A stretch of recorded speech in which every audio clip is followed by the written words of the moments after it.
Hello दोस्तों, अगर आपने मेरे चैनल को अभी तक सब्सक्राइब नहीं किया है तो प्लीज़ आप सब्सक्राइब कर दीजिए। और अगर आपको ये वीडियो अच्छा लगे तो एंड में आप लाइक कर दीजिएगा। और अगर आप ये चाहते हैं कि ये अच्छा नॉलेज जो मैं बताने वाला हूँ इस वीडियो के अंदर वो आपके दोस्तों तक भी पहुँचे, तो प्लीज़ आप इसको शेयर कर दिए उन दोस्तों तक। ठीक है। तो अभी तक हमने जो पढ़ा है वो पढ़ा है क्या है कि कोई से भी एक वायर है, उसके अंदर अगर अपन करंट फ्लो करते हैं तो उसके आसपास कुछ ना कुछ मैग्नेटिक फील्ड जनरेट होती है। फिर उसके अंदर हमने चार्ज रखा था कि उसके ऊपर कितना फोर्स अप्लाई होता है और किस डायरेक्शन में फोर्स अप्लाई होता है वो देखा था हमने। फिर उसके बाद हमने देखा कि एक वायर रख दें, अगर अगर कोई सा भी अगर एक वायर है उसके अंदर करंट फ्लो हो रहा है और उसके अंदर उसके कारण जो मैग्नेटिक फील्ड हो रही है, उस मैग्नेटिक फील्ड के अंदर अगर अपन एक और वायर रख दें जिसके अंदर करंट फ्लो हो रहा है तो क्या होता है, कितना फोर्स लगता है उसके ऊपर उस वायर के अंदर, वो भी हमने देखा है। अब हम क्या देखेंगे कि दो पैरेलल वायर हैं। अगर दो पैरेलल वायर है, उन दोनों को रख दिया जाए सामने, यानी दो पैरेलल वायर है, उन दोनों में अगर सेम डायरेक्शन में करंट फ्लो हो, तो क्या होगा कि ऐसा होता है कि जब भी करंट फ्लो होता है कोई से वायर में या फिर कंडक्टर में, तो उसके आसपास मैग्नेटिक फील्ड जनरेट होती है। तो जाहिर सी बात है इन दोनों के आसपास ही मैग्नेटिक फील्ड जनरेट होगी। तो मैग्नेटिक फील्ड जनरेट होगी इन दोनों के आसपास। क्या हो रहा है यहाँ पर कि दोनों जो पैरेलल वायर है, इन दोनों वायर में सेम डायरेक्शन में करंट फ्लो हो रहा है। ठीक है, अपोजिट डायरेक्शन नहीं, सेम डायरेक्शन में। तो जब भी सेम डायरेक्शन में करंट फ्लो होगा तो क्या होगा, यहाँ पर अट्रैक्शन होगा। दोनों वायर जो है वो एक दूसरे के करीब आने लगेंगे। तो क्या होगा, अट्रैक्शन फोर्स अप्लाई होगा इन दोनों पर अगर सेम डायरेक्शन में करंट फ्लो होगा दो पैरेलल वायर में। तो क्या होगा, अट्रैक्शन फोर्स अप्लाई होगा यहाँ पर, यानी अट्रैक्शन होगा दोनों वायर के बीच में अट्रैक्शन फोर्स लगेगा एक। ठीक है, दोनों एक दूसरे के करीब आने लगेंगे। अब यहाँ पर बात आती है, अगर करंट को अगर अपोजिट कर दिया जाए, यानी एक एक में करंट ऊपर जा रहा है एक में करंट नीचे जा रहा है, तो क्या होगा, तो दोनों में अगर करंट अपोजिट है, एक दूसरे के अपोजिट है, तो क्या होगा, रिपेल होंगे, वो दोनों एक दूसरे को रिपेल करेंगे। मतलब कि यहाँ पर जब दोनों का डायरेक्शन सेम था, दोनों वायर में करंट सेम डायरेक्शन में फ्लो हो रहा था, जब क्या हो रहा था, अट्रैक्शन हो रहा था। ठीक है, दोनों में फोर्स लग रहे थे, वो लग रहा था अट्रैक्शन फोर्स लग रहा था दोनों के बीच में। अब यहाँ पर क्या हो रहा है कि अपोजिट डायरेक्शन में करंट फ्लो हो रहा है, तो एक का ऊपर है तो एक का नीचे है, तो यहाँ पर कौन सा फोर्स अप्लाई होगा, यहाँ पर अट्रैक्शन फोर्स ना होते हुए यहाँ पर होगा रिपेल रिपेल फोर्स अप्लाई होगा। यानी मतलब ये दोनों के दोनों एक दूसरे से दूर दूर जाएंगे। इस प्रकार से देखिए, मैं आपको दिखाता हूँ ये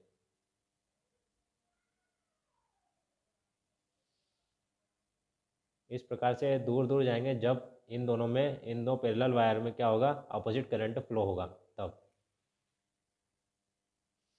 अब हम यहाँ पर देखते हैं, यहाँ पर लेते हैं दो इन्फाइनाइट वायर, पैरेलल दो पैरेलल इन्फाइनाइट वायर लेते हैं। और उनमें क्या होगा, हम करंट एक वायर में आई वन देते हैं, हम एक वायर में हम I1 करंट फ्लो करवाते हैं और एक में हम I2 करंट फ्लो करवाते हैं। दोनों करंट के नाम दे दिए हैं और दोनों में जो करंट का डायरेक्शन है वो सेम है।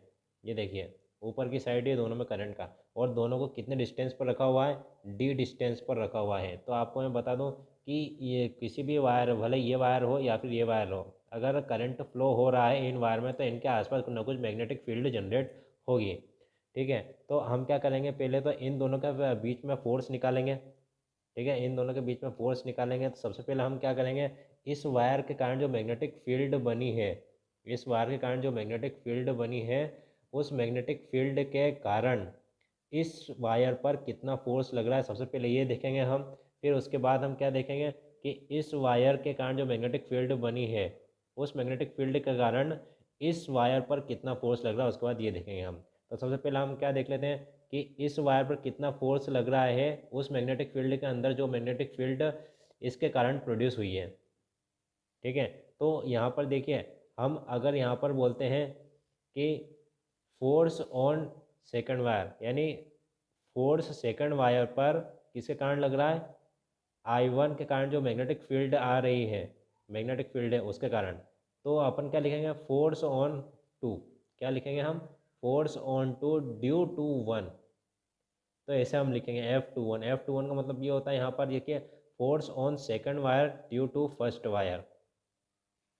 ठीक है, तो क्या होगा यहाँ पर, देखिए यहाँ पर क्या होता है, जब भी फोर्स लगता है यहाँ पर, हम जैसे कोई सा वायर है वो मैग्नेटिक फील्ड के अंदर रखा हुआ है, तो उसके अंदर जो फोर्स लगता है वो कैसे देखते हैं हम, I B L sin theta से। आई बी एल साइन थीटा है। देखते हैं तो आई क्या होता है, जो करंट फ्लो होता है उस वायर के अंदर जो कि मैग्नेटिक फील्ड के अंदर रखा हुआ है वो होता है। और मैग्नेटिक फील्ड यानी मैग्नेटिक फील्ड वो वाली रहती है जो यानी जिस मैग्नेटिक फील्ड के अंदर वो वायर रखा हुआ है तो वो वाली मैग्नेटिक फील्ड किस कारण प्रोड्यूस हो रही है, वो वायर। और यहाँ पर जो लेंथ है यानी उस वायर की लेंथ क्या है वो देखेंगे हम। और यहाँ पर देखेंगे हम कि लेंथ और मैग्नेटिक फील्ड, जो भी मैग्नेटिक फील्ड प्रोड्यूस हुई है और जो भी वायर की लेंथ है उन दोनों के बीच में कितना एंगल है वो यहाँ पर थीटा से दिया जाएगा, साइन थीटा से। ठीक है, तो अब क्या लिखेंगे, force on two due to one. तो यहाँ पर क्या आएगा, I two B L sine 90 degree. अब यहाँ पर हम यहाँ पर हम करेंगे F two one equals to. अब देखिए आई टू, अब यहाँ पर हम देखेंगे जो बी है ये बी किसके कारण है, ये आई वन के कारण है। तो यहाँ पर देखिए यहाँ पर जो मैग्नेटिक फील्ड रहेगी इसके कारण वो क्या रहेगी, म्यू नॉट अपॉन 4 पाई 2 I1 अपॉन डी ये रहेगी। ठीक है, तो एफ टू वन यहाँ पर रहे, तो एफ टू वन यहाँ पर देखिए हमने बी की जगह लिख दिया है mu naught upon 4 pi 2 I1 upon D multiply by L. अब साइन 90 क्या होता है, 1 होता है, तो कुछ लिखने की जरूरत नहीं है उसके आगे। अब देखिए हम क्या चाहते हैं, देखिए ये इनफाइनाइट वायर है तो इस इनफाइनाइट वायर के ऊपर जो फोर्स लगेगा वो भी इनफाइनाइट ही रहेगा, लेकिन हम क्या कर देते हैं, इस पर फोर्स निकालने के लिए क्या कर देते हैं कि इसके कारण जो मैग्नेटिक फील्ड बन रही है और जो वो फोर्स लगा रही है इस वायर के ऊपर, तो हम कैसे निकालें, सबसे पहले हम यूनिट लेंथ ले लेंगे, इसकी एक यूनिट लेंथ ले लेंगे, छोटी सी लेंथ ले लेंगे। ठीक है, तो पर यूनिट लेंथ पर कितना निकलेगा फोर्स, इसकी हर एक यूनिट लेंथ पर कितना निकलेगा इस वायर के कारण, इस वायर के कारण जो मैग्नेटिक फील्ड प्रोड्यूस हुई है वो कितना फोर्स अप्लाई करेगी, यानी उसके कारण कितना फोर्स अप्लाई होगा इसकी हर एक यूनिट लेंथ पर। जैसे इस पर कितना अप्लाई होगा, इस पर कितना अप्लाई होगा, इस पर कितना अप्लाई होगा। ठीक है, तो हम पहले ये निकालेंगे, तो हम क्या कर लेंगे, फोर्स पर यूनिट लेंथ कैसे आ सकता है, यहाँ पे देखिए ये एल है, ये मल्टीप्लाई में अगर इसको अपोजिट साइड लाएंगे तो डिवाइड में हो जाएगा, तो आराम से हम देख सकते हैं यहाँ पर फोर्स पर यूनिट लेंथ। ये देखिए हमने यहाँ पर लिखा है फोर्स पर unit length equal to mu naught upon 4 pi. फिर उसके बाद देखिए हमने यहाँ पर क्या लिख दिया है 2I1I2 अपॉन डी। ये कैसे लिखा है मैंने आपको बता दिया है कैसे लिखा है, अब वापस आपको बता देता हूँ मैं। ठीक है, जो I1 था वो किसके कारण आया था, कि वो मैग्नेटिक फील्ड के अंदर आया था, किसकी, ये I1 के कारण, जो यानी जो वायर है जिसके अंदर I1 करंट फ्लो हो रहा है उसके कारण जो मैग्नेटिक फील्ड थी उसकी वजह से ये I1 आया है। और I2 कहाँ से आया है, कि जिस वायर पर फोर्स लग रही है वो I2। ठीक है, तो अब यहाँ पर क्या है, फोर्स पर यूनिट लेंथ ऑफ 2। अब ये क्या है कि फोर्स किस पर लग रहा है, सेकंड वायर पर, किसके कारण, फर्स्ट वायर के कारण जो मैग्नेटिक फील्ड प्रोड्यूस हुई है उसके कारण। तो जो सेकंड वायर पर जो फोर्स लग रहा है उसकी हर एक यूनिट लेंथ पर वो इतना है। ठीक है, अब हम देखेंगे कि जो फर्स्ट वायर है, अभी तक हमने क्या देखा, सेकंड वायर देखा था, अब यहाँ पर हम देखेंगे फर्स्ट वायर। तो फर्स्ट वायर पर अब फोर्स कितना लगेगा, सेकंड वायर के कारण जो मैग्नेटिक फील्ड प्रोड्यूस हो रही है उसके कारण सेकंड फर्स्ट वायर पर कितना फोर्स लगेगा वो हम देखेंगे अब। ठीक है, तो अब यहाँ पर हम फोर्स को किससे रिप्रेजेंट करते हैं, यानी फोर्स कैसे लिखते हैं, जब भी कोई सा वायर कोई से वायर की मैग्नेटिक फील्ड के अंदर रखा रहता है तो उसके ऊपर फोर्स कितना लगता है, आई बी एल साइन थीटा रहता है। ठीक है, तो यहाँ पर जो थीटा है वो 90 डिग्री है, क्योंकि वो इसकी जो लेंथ है वायर की और जो मैग्नेटिक फील्ड है उनके बीच में क्या है, 90 डिग्री एंगल है। ठीक है, तो अब मैं एक और बात आपको शायद बताना भूल गया कि मैग्नेटिक फील्ड का डायरेक्शन बहुत ज़्यादा इंपॉर्टेंट है। यहाँ पर मैं आपको बताता हूँ, यहाँ पर आपको पता लगाना है कि मैग्नेटिक फील्ड किस डायरेक्शन में है। ठीक है, जब भी आप पता लगा पाएंगे कि लेंथ और मैग्नेटिक फील्ड दोनों परपेंडिकुलर या कितना एंगल बना रहे हैं एक दूसरे के बीच में। ठीक है, तो अब यहाँ पर देखिए एट डिस्टेंस पी, अब ये पॉइंट इधर की साइड है तो जाहिर सी बात है हमें इधर घुमाना है नट को। अब किधर की साइड घुमाना है, ऊपर की, अगर यहाँ पर किधर की साइड घुमाना है हमें, यहाँ पर हमने इसे स्क्रू रखा। ठीक है, इसे स्क्रू रखा, तो हम स्क्रू रूल के हिसाब से पता लगाएंगे किधर जा रही है मैग्नेटिक फील्ड, किधर है, ऊपर है या नीचे है। तो देखिए यहाँ पर जो करंट जिस डायरेक्शन में फ्लो हो रहा है उस डायरेक्शन में हम नट को घुमाएंगे, यानी ऊपर घुमाएंगे हम, तो किधर की साइड घुमाना है, इधर की इधर। तो जिधर जिधर पॉइंट है इसके किधर की तरफ पॉइंट है उधर की तरफ हम घुमा देंगे उस स्क्रू को, तो हमारे पास क्या आ जाएगा, मैग्नेटिक फील्ड का डायरेक्शन आएगा। अगर अपन इधर घुमाएंगे, हम इधर घुमाएंगे नट को, स्क्रू को, तो वो क्या हो गया, अगर हमें क्लॉकवाइज घुमाते हैं किसी भी नट को तो वो अंदर जाता है, तो इनवर्ट जाता है ये। ठीक है, अब ये इनवर्ड जाता है तो मैग्नेटिक फील्ड का डायरेक्शन क्या हो जाएगा, इनवर्ड। अब दोनों के बीच में क्या बन रहा है, 90 डिग्री का एंगल बन रहा है वायर की लेंथ और मैग्नेटिक फील्ड के अंदर। ठीक है, अब हम क्या देखेंगे कि I2 के कारण कितना फोर्स, I2 के कारण जो मैग्नेटिक फील्ड प्रोड्यूस हो रही है, यानी जो लेंथ यानी सेकंड वायर के कारण जो कुछ मैग्नेटिक फील्ड प्रोड्यूस हो रही है उसके कारण कितना फोर्स लग रहा है इस वायर पर, इस वायर पर कितना फोर्स लग रहा है। ठीक है, वो हम देखेंगे अब।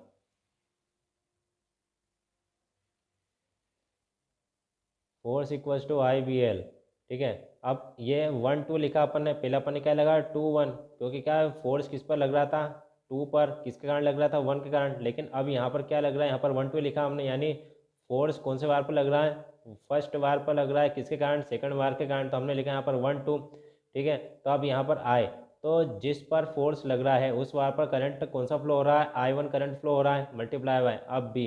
अब मैग्नेटिक फील्ड हम किसका लेंगे, मैग्नेटिक फील्ड हम उसका लेंगे जिस वायर के कारण फोर्स लग रहा है, जिस वायर के कारण जो मैग्नेटिक फील्ड प्रोड्यूस हो रही है उस मैग्नेटिक फील्ड के कारण जो फोर्स लग रहा है, किसकी मैग्नेटिक फील्ड के कारण, वायर 2 की मैग्नेटिक फील्ड के कारण। तो हम वायर 2 की मैग्नेटिक फील्ड लिखेंगे इसकी जगह, तो mu naught upon 4π2I2 upon D, अब मल्टीप्लाई बाय एल। अब यहाँ पर हम साइन 90 करेंगे तो साइन 90 क्या होता है, 1 होता है। अब यहाँ पर क्या हुआ, फोर्स ऑन 1 ड्यू टू 2 क्या आ गया, mu naught upon 4π2I1I2 upon D.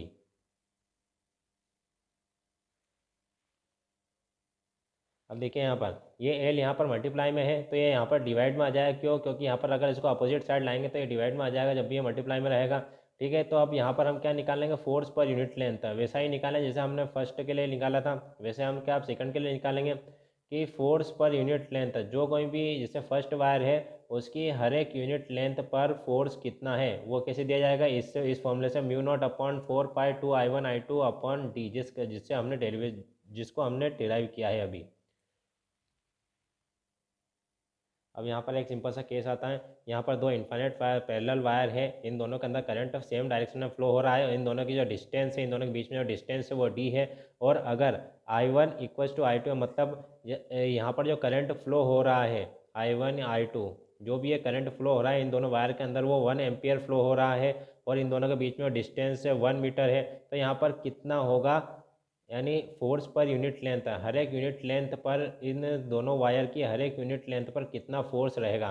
तो हम क्या करेंगे, यहाँ F upon L equal to क्या आता है, mu naught upon 4π multiply by 2I1I2 upon D होता है। ठीक है, तो डी क्या है, 1 मीटर, तो हमने यहाँ पर लिख दिया 1 मीटर। अब यहाँ पर जो 2I1, अब जो भी करंट फ्लो हो रहा है इन दोनों के अंदर I1 और I2, तो I1 क्या है 1 एम्पियर फ्लो हो रहा है, I2 भी क्या है 1 एम्पियर फ्लो हो रहा है, तो यहाँ पर हमने 1 1 लिख दिया। अब mu naught upon 4π, mu naught upon 4π की जो वैल्यू रहती है वो क्या रहती है, 10 रेस्ट टू दी पावर क्या रहती है, 10 रेस्ट टू दी पावर -7। तो फोर्स पर यूनिट लेंथ क्या हो गई, ये देखिए 2 multiply by 10 raised to the power -7, 10 raised power -7 किसकी जगह आया, म्यू नॉट अपॉन 4π की जगह। तो यहाँ पर जो फोर्स पर यूनिट लेंथ आएगा वो कितना होगा, 2 × 10 रेस्ट पावर -7। अब देखिए इसकी जो यूनिट है वो क्या रहेगी, फोर्स पर यूनिट लेंथ है, मतलब फोर्स को हम न्यूटन में देखते हैं, और जो एल लेंथ की यूनिट रहती है वो मीटर रहती है, जिस कारण हमने यहाँ क्या लिख दिया, न्यूटन पर मीटर इसकी यूनिट। और अब बात आती है कि 1 एम्पियर का मतलब क्या होता है, 1 एम्पियर की डेफिनेशन कैसे निकली। 1 एम्पियर वो होता है जहाँ पर क्या होता है, जैसे इन दोनों करंट में, यानी इन दोनों जो वायर है, ये दो वायर है, इन दोनों वायर के अंदर 1 एम्पियर करंट फ्लो हो रहा है। ठीक है, 1 एम्पियर करंट का मतलब क्या होता है कि जो कुछ भी करंट फ्लो हो रहा है हर एक यूनिट लेंथ पर, इसकी यूनिट लेंथ पर और इसकी यूनिट लेंथ पर जो कुछ भी करंट फ्लो हो रहा है, और इन दोनों की जो जितनी भी डिस्टेंस है वो 1 मीटर है, तो इन दोनों के बीच में जो अट्रैक्शन फोर्स लग रहा है किसके कारण, 1 यूनिट एम्पियर के कारण, तो वो क्या हो गया, जैसे अभी मैं आपको वापस बताता हूँ। जैसे 1 एम्पियर एक्चुअल में होता क्या है, तो 1 एम्पियर की डेफिनेशन यही रहती है कि अगर दोनों में करंट फ्लो हो रहा है पर यूनिट लेंथ पर कितना करंट फ्लो हो रहा है, 1 एम्पियर फ्लो हो रहा है, और पर यूनिट लेंथ की जो डिस्टेंस यानी वैसी की वैसी रहेगी, पैरेलल है तो 1 मीटर है, तो वो क्या हो गया डेफिनेशन, एक 1 एम्पियर, 1 एम्पियर की एक डेफिनेशन हो गई।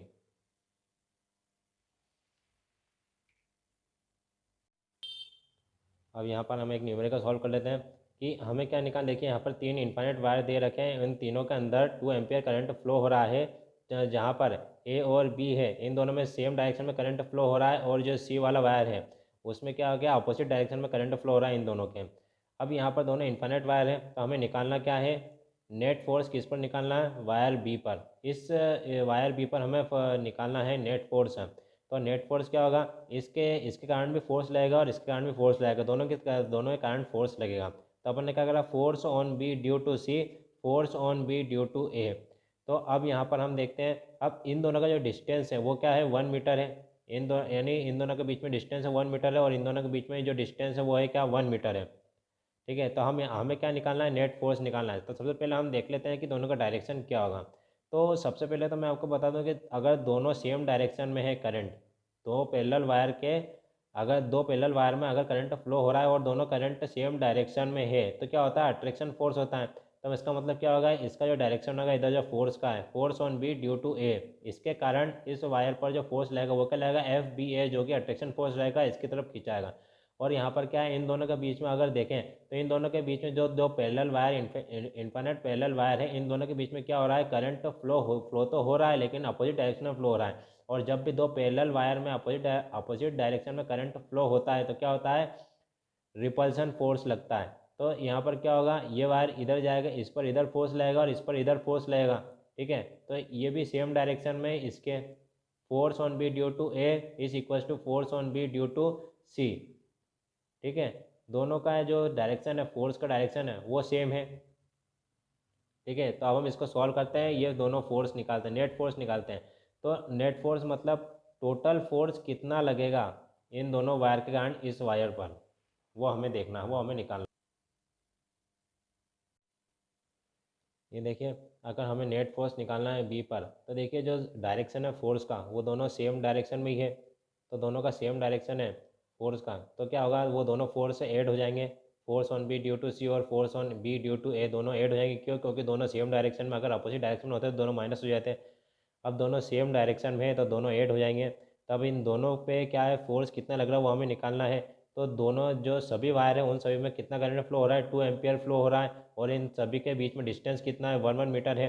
तो अब यहाँ पर force on B due to C देखते हैं अपन, तो म्यू नॉट अपॉन 4 पाई और 2 मल्टीप्लाई बाय, अब यहाँ पर क्या रहता है, I1 I2, मतलब जो भी वायर ए के अंदर, वायर बी के अंदर जो करंट फ्लो हो रहा है, मल्टीप्लाई बाय जो भी वायर सी के अंदर करंट फ्लो हो रहा है वो लिख देंगे अपन, और यहाँ पर लिख देंगे हम डिस्टेंस, इन दोनों के बीच में डिस्टेंस कितनी है वो लिख देंगे। और फिर हम क्या करें वापस, अब B, force on B due to A, अब क्या करेंगे हम, इस वायर पर फोर्स देखें किसके कारण, ए के कारण। ठीक है, तो क्या हो जाएगा, म्यू नॉट अपॉन 4 पाई 2 मल्टीप्लाई बाय, अब यहाँ पर क्या लिखते हैं हम, 2 मल्टीप्लाई क्या लिखते हैं यहाँ पर, फोर्स, देखिए 2 मल्टीप्लाई बाय 2 अब यहाँ पर मल्टीप्लाई बाय 2 और मल्टीप्लाई बाय 2 क्यों लिखा गया है यहाँ पर, यहाँ पर देखिए जो करंट इन बी, करंट जो बी में फ़्लो हो रहा है वो 2 एम्पियर है, और ए में जो फ्लो हो रहा है वो भी 2 एम्पियर है, और इन दोनों की जो डिस्टेंस कितनी है, 1 मीटर है। तो यहाँ पर लिख दिया हमने डिस्टेंस जो है 1 मीटर। अब हम जब इसको पूरा सॉल्व करेंगे तो हमारा जो आंसर आएगा वो क्या आएगा, 16 मल्टीप्लाई बाय 10⁻⁻⁷ न्यूटन पर मीटर। न्यूटन पर मीटर आपको मैंने बता दिया क्यों लिखा है, क्योंकि हम क्या निकाल रहे हैं, पर यूनिट लेंथ निकाल रहे हैं, यानी फोर्स पर unit length of a wire. ठीक है, क्योंकि इनफाइनाइट वायर है, इनफाइनाइट वायर का हम एक साथ नहीं निकाल सकते, और निकाल नहीं सकते। अब यहाँ पर क्या हम क्या करें, यूनिट लेंथ का ही निकालेंगे, फोर्स पर unit length of a wire, हर एक यूनिट लेंथ पर कितना रहेगा उस वायर की फोर्स। अब हम मोस्ट इम्पोर्टेंट देखने वाले हैं, जैसे अभी तक हमने क्या देखा, यूनिफॉर्म फील्ड में एक वायर के अंदर मैग्नेटिक फील्ड देखी थी हमने, कितनी यानी कितना मैग्नेटिक फोर्स लग रहा है उस पर, जो वायर रखा है किसी भी इनफाइनाइट वायर के कारण जो मैग्नेटिक फील्ड प्रोड्यूस हो रही है, उसके अंदर अगर अपन ने एक वायर रखा था, तो उसके अंदर कितना फोर्स लग रहा था वो निकाला था। लेकिन अब हम क्या निकाल रहे हैं कि इनफाइनाइट वायर के कारण जो मैग्नेटिक फील्ड है उसके अंदर हम क्या रख रहे हैं, एक लूप रख रहे हैं। तो अब हम देखते हैं यहाँ पर अभी तक हमने क्या देखा था, जो कुछ भी यूनिफॉर्म मैग्नेटिक फील्ड रहती है उसके अंदर का कोई सा भी लूप रहता है तो उस पर क्या होता है, जो फोर्स रहता है वो जीरो रहता है। लेकिन यहाँ पर क्या है कि यूनिफॉर्म मैग्नेटिक फील्ड नहीं है, तो यहाँ पर कुछ कंडीशन थोड़ी बहुत चेंज रहेगी, क्योंकि यहाँ पर यूनिफॉर्म मैग्नेटिक फील्ड नहीं है। तो यहाँ पर क्या है कि नॉन यूनिफॉर्म मैग्नेटिक फील्ड है, तो यहाँ पर कुछ कंडीशन चेंज रहेगी। यहाँ पर लूप के ऊपर जो फोर्स वो जीरो नहीं होगा। ठीक है, अब कैसे नहीं होगा ये हम देखते हैं। तो सबसे पहले तो मैं आपको बता दूँ, एक हमने इनफाइनाइट वायर लिया जिसके ऊपर की साइड एक करंट फ्लो हो रहा है। ऊपर की साइड मेरा मतलब है कि ऊपर की तरफ करंट फ्लो हो रहा है, जिसमें वो है I1। ठीक है, और कुछ डिस्टेंस ए पर, इस वायर से कुछ डिस्टेंस ए पर यहाँ पर एक लूप रखा हुआ है, एक लूप है जिसके अंदर करंट फ्लो हो रहा है I2 इस डायरेक्शन में।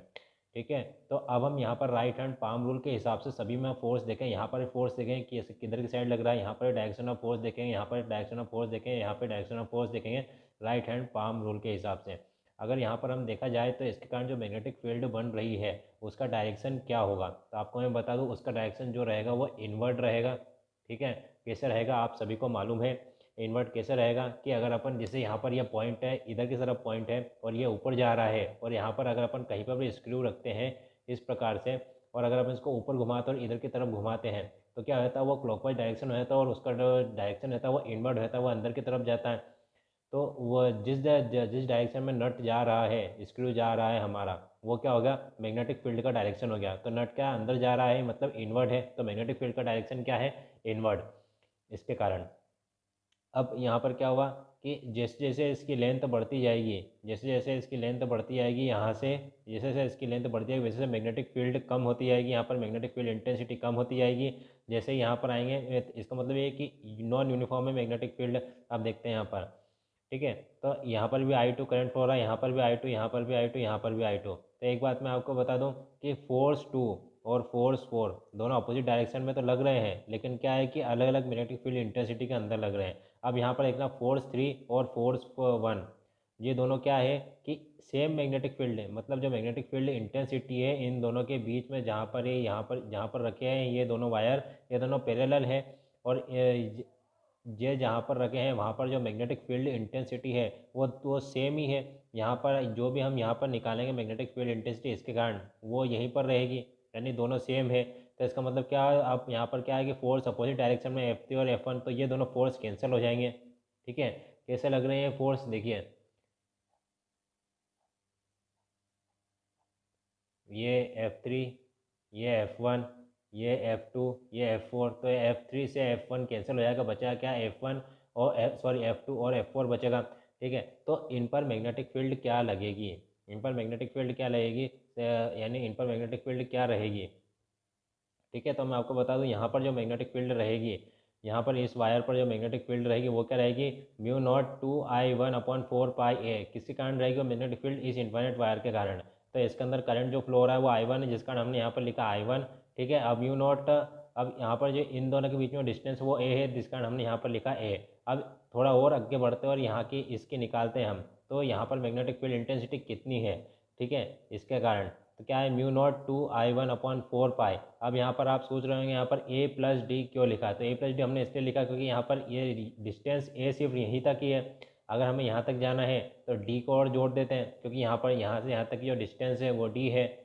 जब तक हम ये जोड़ेंगे नहीं, जब तक यहाँ पर हम पूर्ण डिस्टेंस ट्रेवल नहीं कर पाएंगे। तो अगर अपना पूर्ण डिस्टेंस यहाँ से तो यहाँ तक ट्रेवल करना है तो a तो यहीं तक ही है, फिर उसके बाद d चलो हो गया, तो हम क्या करेंगे a+d मिला के यहाँ पर आ पाएंगे हम। ठीक है, तो जिसका हमने लिखा यहाँ पर a+d। तो अब जो हम निकालेंगे फोर्स, फोर्स जो कुछ भी निकलता है वो कैसे निकलेगा, जैसे IBL sin थीटा होता है, तो वहाँ पर जो L रहती है वो वायर की लेंथ रहती है, लेकिन यहाँ पर जो वायर की लेंथ क्या है वो D है, तो हमने L की जगह D लिख दिया।